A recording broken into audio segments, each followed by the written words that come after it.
The Last Hope.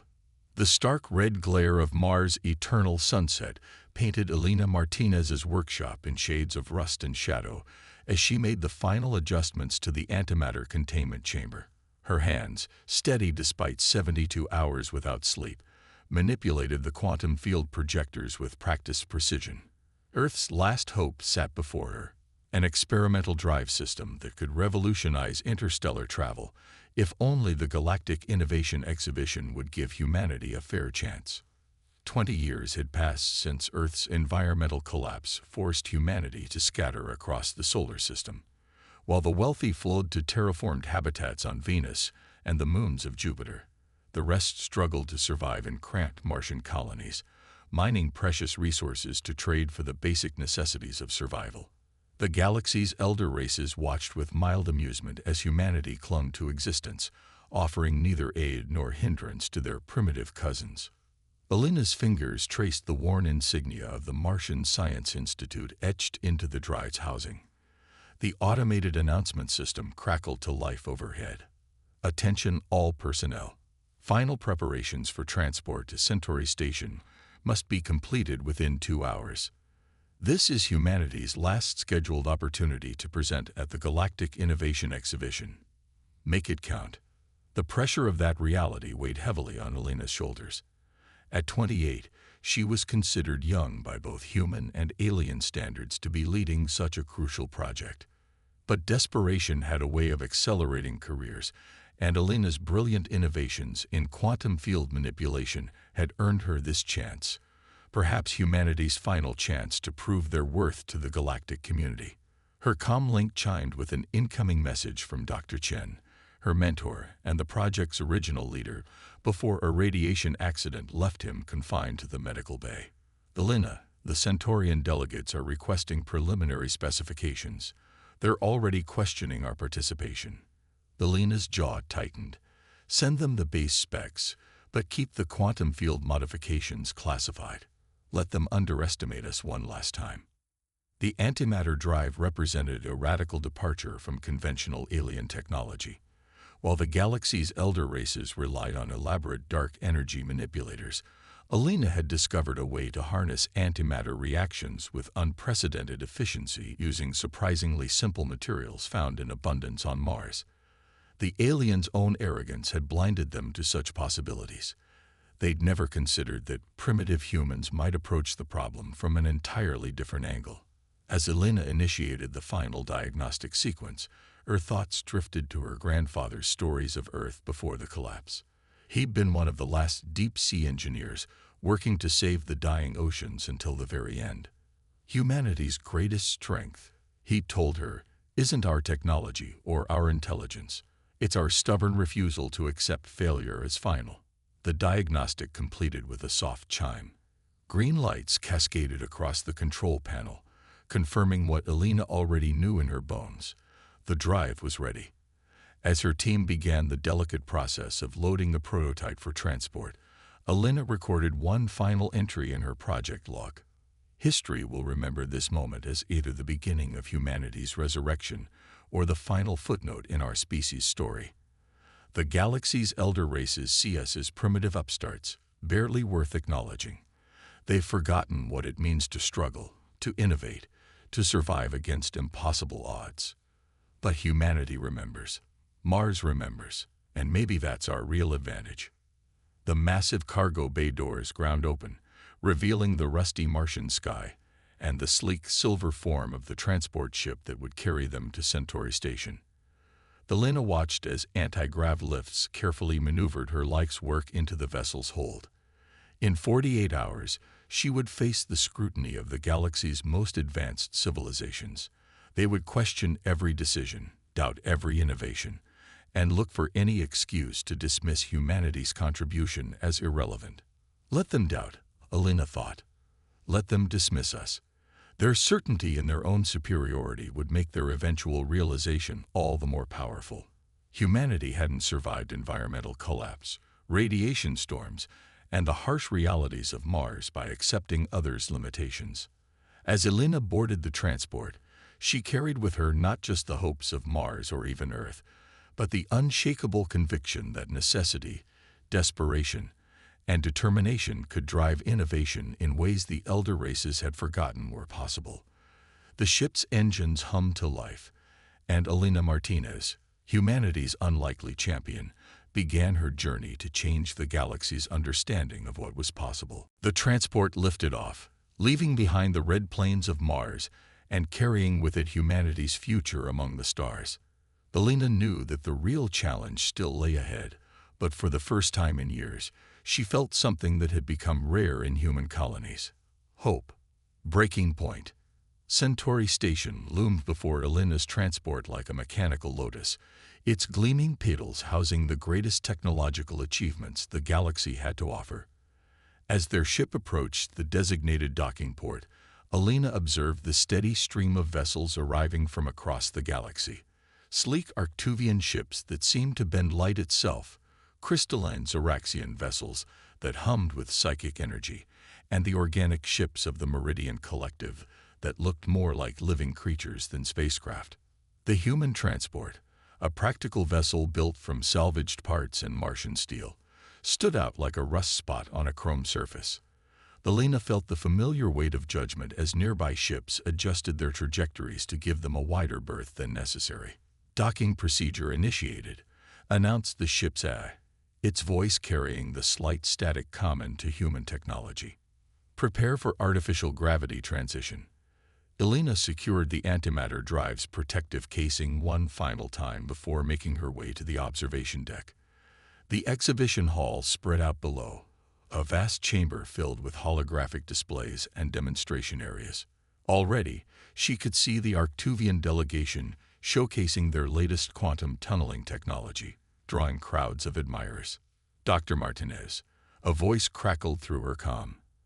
The registration office is requesting your presence.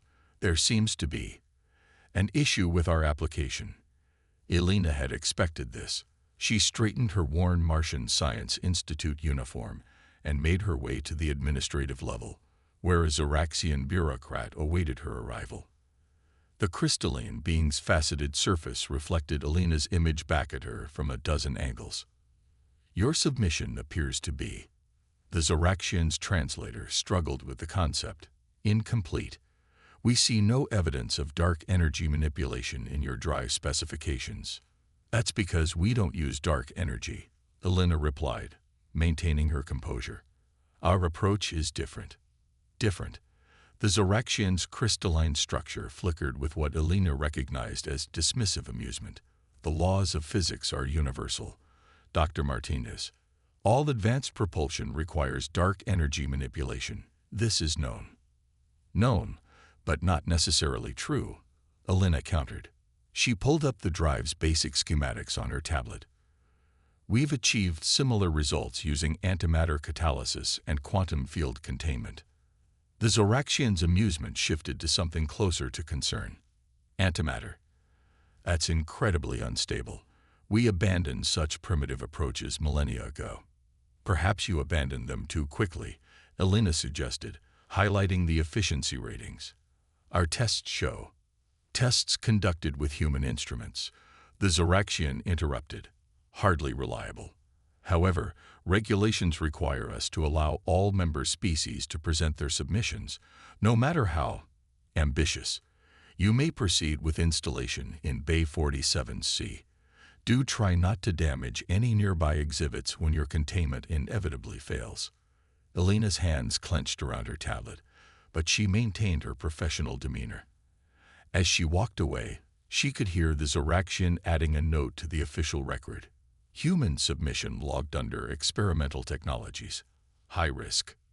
Back in Bay 47C, practically in the maintenance section of the exhibition hall, Elena's team worked to install the drive while she reviewed the other exhibitions. What she saw troubled her deeply. The Arctuvian quantum tunneling system, while impressive, showed signs of critical inefficiency in its power distribution network.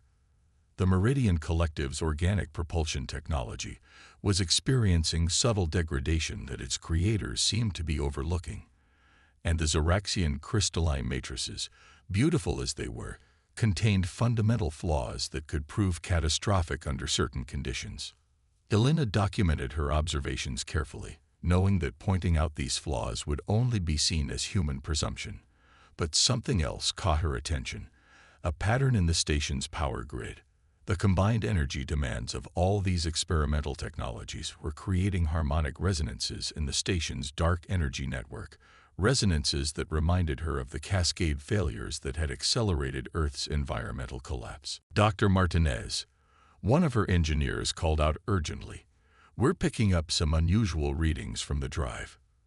Elena rushed to the diagnostic panel. The antimatter containment field was fluctuating, but not due to any failure in their design. The station's power grid was affecting their quantum field harmonics. The station's dark energy network, Elena muttered, her mind racing. It's not just inefficient, it's fundamentally unstable. And none of them can see it because they're all working from the same flawed assumptions.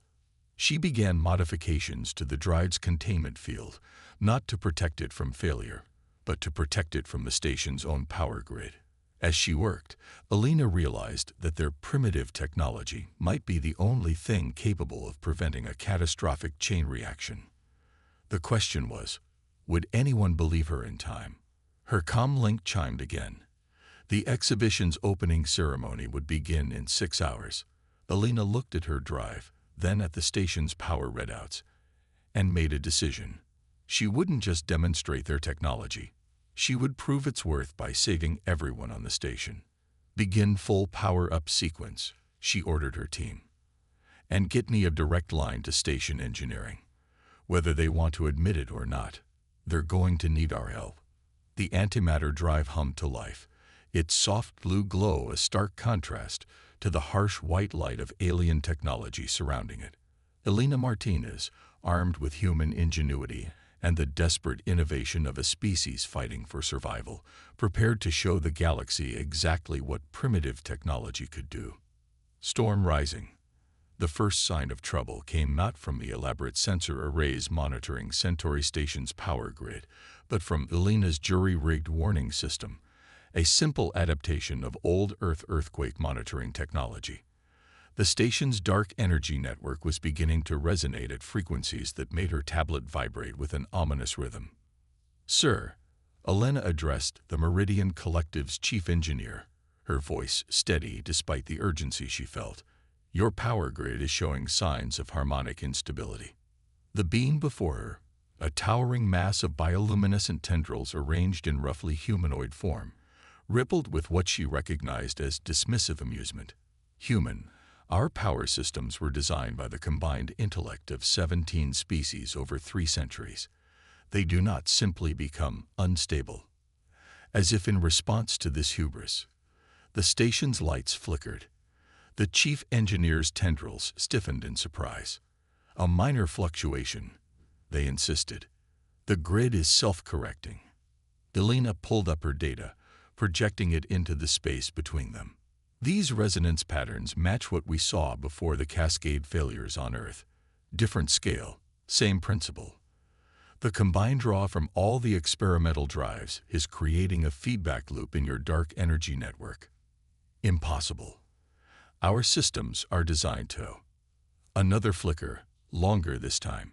Throughout the exhibition hall, conversations faltered as the gravity briefly wavered. Elena's tablet began chirping urgent warnings. "Your systems were designed assuming dark energy behaves consistently at all scales," Elena pressed. "But we learned the hard way on Earth that energy systems have tipping points. When multiple experimental technologies draw power simultaneously, they create interference patterns. The network doesn't just carry power, it carries echoes." The chief engineer's dismissal was beginning to crack. Their tendrils writhed in what Elena had learned to recognize as anxiety. "Even if what you say is true, the system's fail-safes were designed using the same assumptions that created the problem," Elena finished. "Look at these harmonics. They're amplifying each other. Every drive activation adds to the resonance. It's like pushing a swing.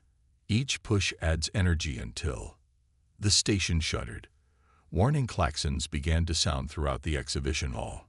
The chief engineer's communication tendrils flared with alarm as reports began flooding in. Multiple systems failing. Power fluctuations in all sectors. Containment fields destabilizing. Elena was already moving. I need direct access to your main power distribution hub. My drive's containment system can act as a dampener, but we have to move fast. That's a restricted area. The engineer protested weakly. The protocols will get us all killed. Elena snapped. This station is carrying enough dark energy to create a singularity if it collapses. Is your protocol worth that risk? Around them, the crisis was escalating. The Arctuvian quantum tunneling system was beginning to emit an ominous high-pitched whine. The Zoraxian crystalline matrices were showing stress fractures. And throughout the station, the power grid's resonance was building toward a catastrophic peak. The chief engineer's tendrils intertwined in what Elena recognized as their species' equivalent of a deep breath. Follow me. They moved quickly through the station's service corridors, passing panicked technical crews and malfunctioning systems. Elena's mind raced, calculating power loads and resonance patterns. Her team had followed, bringing portable versions of their containment field generators. The main power distribution hub was a massive chamber dominated by swirling columns of dark energy, usually carefully controlled but now writhing like storm clouds. The sight would have been beautiful if it wasn't so terrifying. Clear the room, Elena ordered, her voice carrying the authority of someone used to making difficult decisions under pressure, and shut down all non-essential power draws. As alien technicians scrambled to comply, Elena began setting up her equipment. Her hands moved with practiced efficiency, muscle memory taking over while her mind worked through the calculations. The station's power grid was more complex than anything she'd worked with on Mars, but the principles were the same. "What are you doing?" asked a Zoraxian technician, their crystalline form vibrating with anxiety. "Your dark energy network is like a body of water," Elena explained as she worked. "Right now, it's experiencing a storm. But water can be calmed by introducing the right counterwaves. Our antimatter containment field generates quantum harmonics that can." Another violent shudder ran through the station. Warning sirens reached a fever pitch. "Grid collapse imminent," announced the station's eye. "Evacuation protocols initiated." Elena's fingers flew across her control panel. "Not yet," she muttered. "Not while I still have a card to play." She looked up at the assembled alien engineers, their faces showing various species versions of fear and resignation. "I need full access to your power distribution controls. And I need it now." For a moment, no one moved. Then, the chief engineer stepped forward, their tendrils extending to interface with the station's systems. "Done. Whatever you're going to do, human, do it fast." Elena took a deep breath, thinking of Mars, of Earth, of everything humanity had lost and everything they still had to prove. Then she began the sequence that would either save the station or tear it apart. The fate of thousands, and humanity's future in the galaxy, rested on whether a primitive human solution could succeed where advanced alien technology had failed. The human element. Elena's fingers danced across her control panel as she initiated the emergency sequence. The antimatter drive's containment field began to pulse, sending carefully calculated quantum harmonics through the station's power grid. She had one shot at this. If her calculations were wrong, she'd accelerate the collapse instead of preventing it. "Reroute emergency power to Section 47C, she commanded. "I need a direct feed to the antimatter containment field." The alien engineers hesitated for just a moment before complying. Elena's drive hummed louder, its blue glow intensifying as it drew more power. On her displays, she could see the dark energy resonance patterns shifting, responding to the new frequencies she was introducing. "It's like conducting an orchestra," Elena muttered, remembering her grandmother's old symphony recordings. "Every instrument has to play its part at exactly the right moment." The station shuddered again, but this time Elena was ready. She adjusted the containment field's harmonics in real time, counteracting each power surge with a precisely calculated response. It was a technique born from years of keeping temperamental Martian equipment running with minimal resources. "The resonance patterns are shifting," announced the Zoraxian technician, their crystalline form vibrating in surprise. "The cascade is slowing." Elena nodded, not taking her eyes off her displays.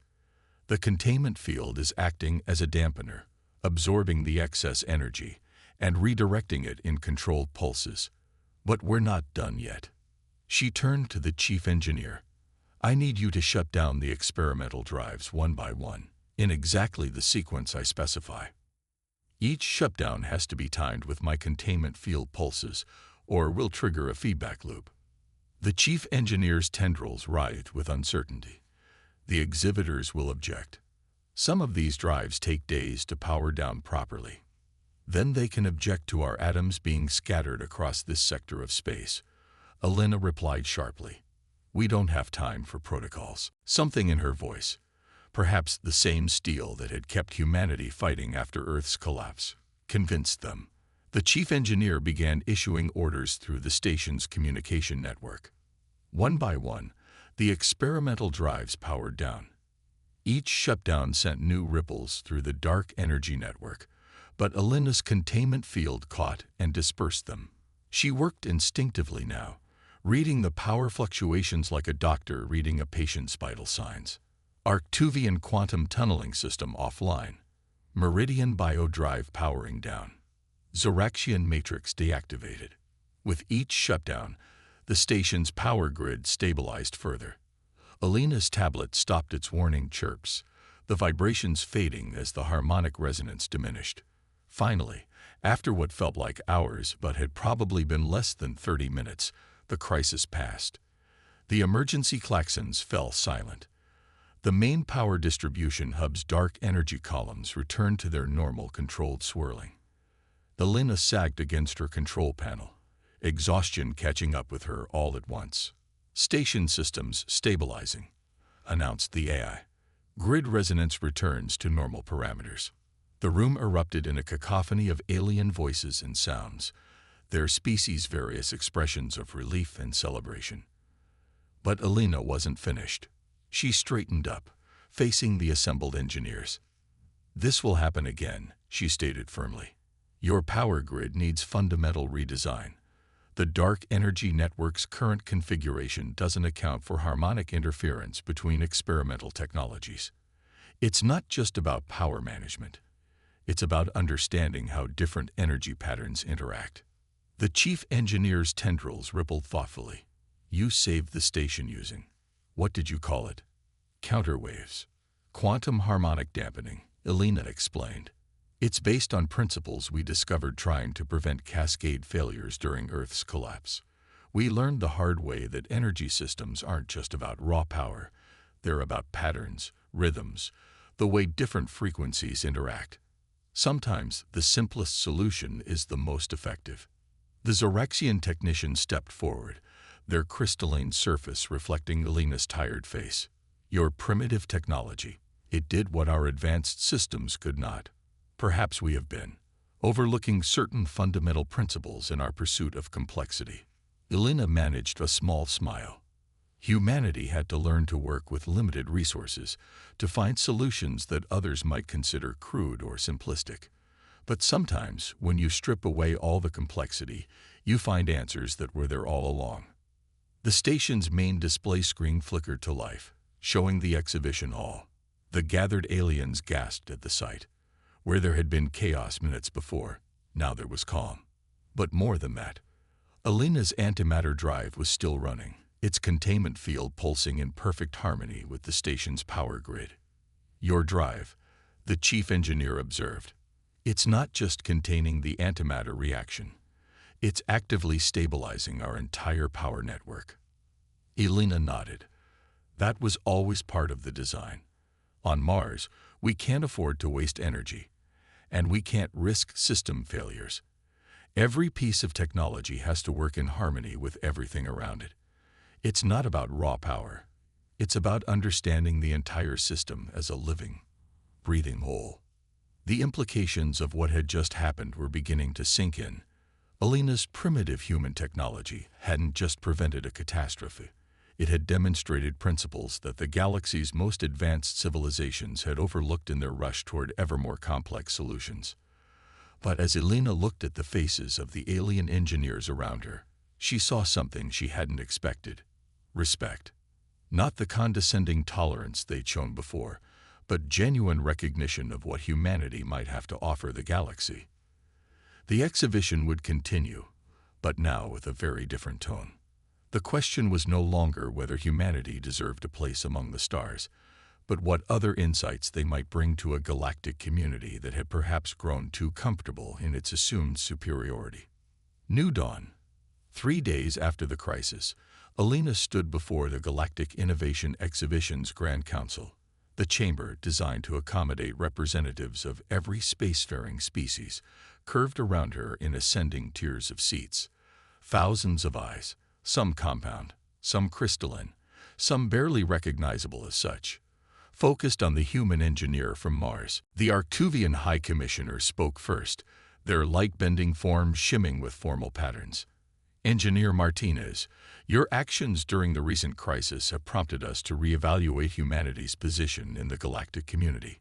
Your innovative approach to power harmonics suggests we may have been hasty in our assessment of Earth-derived technologies.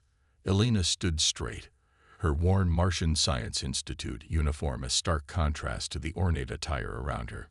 With respect, Commissioner, what you witnessed wasn't just about technology.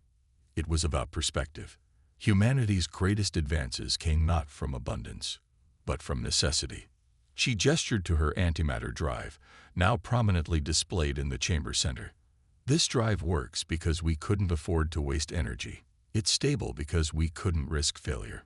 It's simple because we had to work with what we had. Our circumstances forced us to see patterns and possibilities that might be overlooked by societies with more abundant resources. The Zoraxian representative's crystalline form chimed softly, their species equivalent of thoughtful humming. You speak of scarcity as an advantage. This seems counterintuitive. Necessity breeds innovation, Alina replied, quoting her grandfather's favorite saying. When you can't rely on brute force, you have to be clever. When you can't afford failure, you have to understand systems deeply. Every solution has to serve multiple purposes, work in harmony with existing systems, and be repairable with limited resources. The chief engineer, their tendrils now arranged in a formal configuration, addressed the council. The human drive's harmonic dampening principles have already been successfully integrated into our station's power grid. Efficiency has improved by 37%. More importantly, we've identified similar resonance patterns in other major installations across the galaxy. This primitive technology may have prevented more than one catastrophe. Murmurs rippled through the chamber, a mix of sounds, colors, and vibrations, as each species discussed this in their own way. Alina waited, thinking of Mars, of Earth, of all the humans who had fought so hard just to survive, while the galaxy watched with indifference. The High Commissioner raised an appendage for silence. Based on these developments, the Council proposes the following. First, the establishment of a joint research initiative, combining human intuition with our advanced resources. Second, the immediate upgrading of humanity's status from provisional member to full participant in galactic affairs. And third, they paused for effect, aid in the restoration of Earth. Alina's heart skipped a beat. Earth's restoration was deemed economically unfeasible. By our previous calculations, the Zoraxian representative chimed. But your people's approach to resource management and system harmonics suggests possibilities we had not considered. Perhaps it is time to apply human ingenuity to humanity's homeworld. The implications were staggering. With access to galactic resources and technology, but guided by human innovation and necessity-driven insight, Earth's recovery might actually be possible. Alina thought of the pictures she'd seen of Earth's oceans, its forests, its blue skies. Things she'd only experienced through her grandfather's stories. We accept, Alina said firmly, on one condition. She took a deep breath. The restoration of Earth cannot be a gift from the galactic community to humanity. It must be a true collaboration. We need your resources and advanced technology, yes, but you need our perspective, our ability to find unexpected solutions, our understanding of how to work with complex systems rather than trying to dominate them. The council chamber erupted in discussion again. Alina stood her ground, waiting. Finally, the High Commissioner raised their appendage again. Your condition is accepted, Engineer Martinez. In fact, it proves the wisdom of this decision. You could have simply accepted our offer of aid, but instead, you saw an opportunity to establish a more meaningful partnership. Their form shimmered with what Alina recognized as approval. Perhaps this is another example of human innovation, seeing patterns and possibilities in diplomatic relations, as well as technology. As Alina left the council chamber, her tablet chimed with an incoming message from Dr. Chen back on Mars. Saw the broadcast. It read, "Your grandfather would be proud. What's next?" Alina smiled, looking out through the station's vast windows at the sea of stars. Somewhere out there was Earth, waiting. And now, finally, humanity had the means to return home, not as supplicants begging for help, but as equals bringing valuable insights to the galactic community. What's next? She muttered, watching ships of all species dock at the station. We show them what humanity can really do when we have both necessity and opportunity on our side. The antimatter drive hummed softly behind her, its containment field pulsing in perfect harmony with the station's power grid, a symbol of what was possible when advanced technology merged with human ingenuity. The galaxy had dismissed humanity as primitive, but in doing so, they had given humanity its greatest advantage, the freedom to innovate without preconceptions. As Alina began drafting plans for Earth's restoration, she realized that humanity's greatest triumph hadn't been surviving the collapse, or even proving their worth to the galaxy. It had been maintaining hope, determination, and creativity in the face of overwhelming odds. Those qualities, more than any technology, would secure humanity's place among the stars. The new dawn wasn't just for Earth or Mars or humanity. It was for an entire galaxy that was about to learn what was possible when necessity and innovation danced together in perfect harmony.